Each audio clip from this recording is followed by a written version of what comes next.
Hello, I am the Big O, Jerry Ostrowski, and welcome to Overreaction Buffalo Daily, a daily news show where we will give you the latest news on the Buffalo Bills and everything that is happening at One Bills Drive.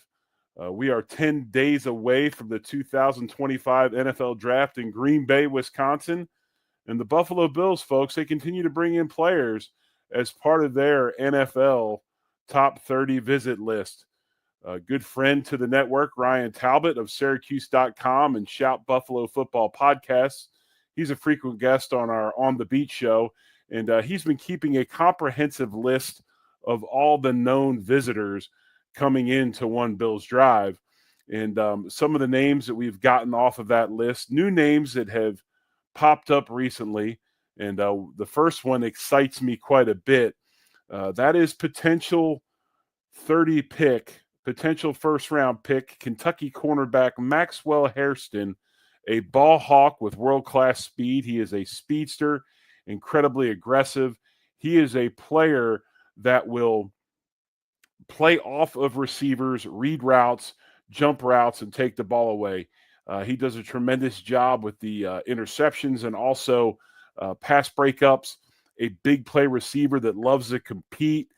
He's not afraid to stick his face in there. He's a good tackler and has that world-class speed. He's able to carry very fast wideouts up the field and not lose contact. Fluid hips, long, lanky athlete. Excited to get Maxwell Hairston in the building at One Bills Drive. One of his teammates also showed up, defensive tackle Deon Walker, 6'7", 331 pounds, an absolutely enormous human. He overwhelms his opponents. He's a bit of a leaner, which is to be understood being 6'7" and 331 pounds. But he is a bit of a leaner and plays bit high, has some tight hips. But he is a huge man that envelops offensive linemen, able to get off of blocks and make plays, easily can take on double teams, especially single blocks. And I think Bills fans will find it interesting that Deon Walker's comparison in the league is our own Jordan Phillips. So you'd have to think that's why Deon Walker is at One Bills Drive or has been at One Bills Drive for a top 30 visit. Another prospect that's been in the building at One Bills Drive, South Carolina defensive tackle TJ Sanders, the 6'4", 297-pound stout defensive lineman, has heavy, powerful hands. He can extend. He can play physical. Great punch. Can almost put his hands through an offensive lineman's chest. He's one of those types of guys. Makes him hold up really, really well in the run game. He is tight-hipped and plays a bit high. His first step is average, but he has been projected as an eventual starter in the NFL, just like Deon Walker has as well. Another defensive lineman that has been in the building, Texas A&M edge Shamar Stewart. There's a trend here, folks. 6'6", 291 pounds. He looks the part. This is a dude that looks like he has been chiseled out of granite. Tremendous physique, huge man, looks like the prototype, but his production is incredibly lacking. I think he's had 4.5 sacks over his entire career at Texas A&M. This is a project, but when you look at Shamar Stewart, he has those things you can't coach: size, strength, all of those things. He will be probably a day 2 pick. Who knows? Maybe he sneaks into one. I would think he's a day 2 pick, and he is a project. He's going to have to develop a lot of things to be a viable defensive end edge player in the NFL. So those are some of the names that have just popped up recently on the Bills' top 30 visit list. If you listened to the Overreaction Buffalo show last night, myself, Joe Miller, and John Fina, we talked about other top 30 visit list people prospects, so to speak, what their strengths and weaknesses are, what possibly the Bills are looking at. So hop on over to YouTube or go to any of our podcasting platforms. We're on all of them, all the major ones, and you can check out yesterday's show, or should I say Sunday's show, where you can get information on some of these other players that have been in for top 30 visits at One Bills Drive. But interesting to see when you look at these guys, Buffalo sitting at number 30 right now in the first round. Second round, they've got pick 56 and 62. No third round pick as we speak, but you'd have to think if the Bills trade out of the first round, they could possibly pick up a third there. And then also round 4, 109 and 132, you could package both of those and very easily move into the third round. But no third round picks, those 2 picks in the fourth. In the fifth round, they got 169, 170, and 173.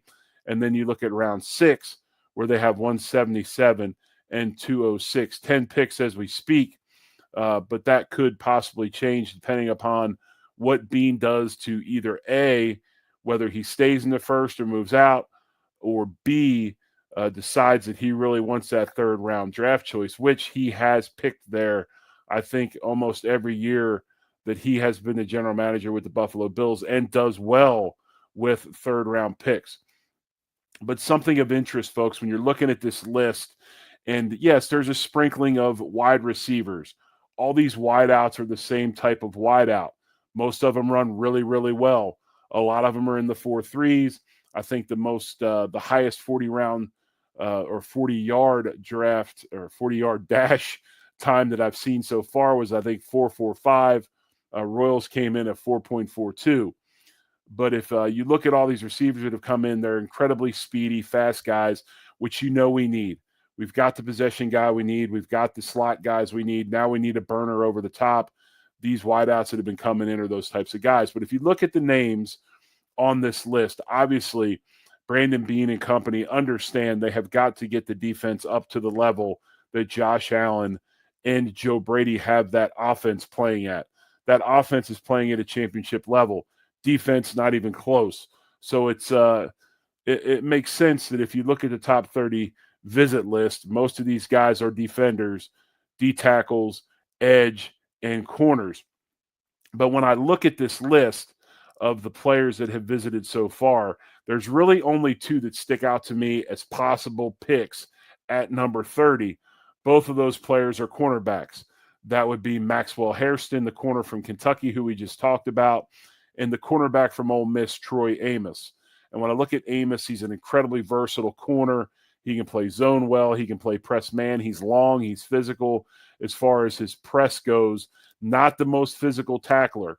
He's somewhat willing, but not all the way in, so to speak. So when you watch Amos, he's more of a grab and drag guy than a stick his face in there and get him on the ground. But Amos does a lot of things really, really well. Is he world-class burner like Hairston? No. But he's a guy that's fast enough that he can carry receivers upfield, does a lot of things really, really well, plays the ball really, really well.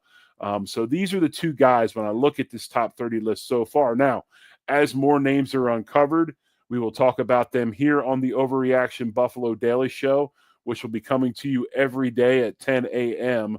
on that's 10 a.m. Eastern on YouTube. And then also it'll be on all major podcasting platforms, so you can pick up whether you're going to work or hanging out at the house, doing some different things. You'll always have access if you can't get to YouTube. But we'll be on every day at 10 a.m. Eastern, 9 Central, bringing you the latest up-to-date Bills news from One Bills Drive. But like I said earlier, when I look at these guys, Hairston, Amos, possibly guys you would take at 30, especially with the cornerback class being the way it is. It's not as deep as the defensive tackle or possibly edge group. So you better get one early. And if the Bills choose to stay at 30, Hairston or Amos might be their choice. So again, folks, we'll be back tomorrow at 10 a.m. with the latest news from One Bills Drive right here on Overreaction Buffalo Daily. I'm the Big O, Jerry Ostrowski. And as always, folks, thank you very much for listening. And as always, much love. Go Bills.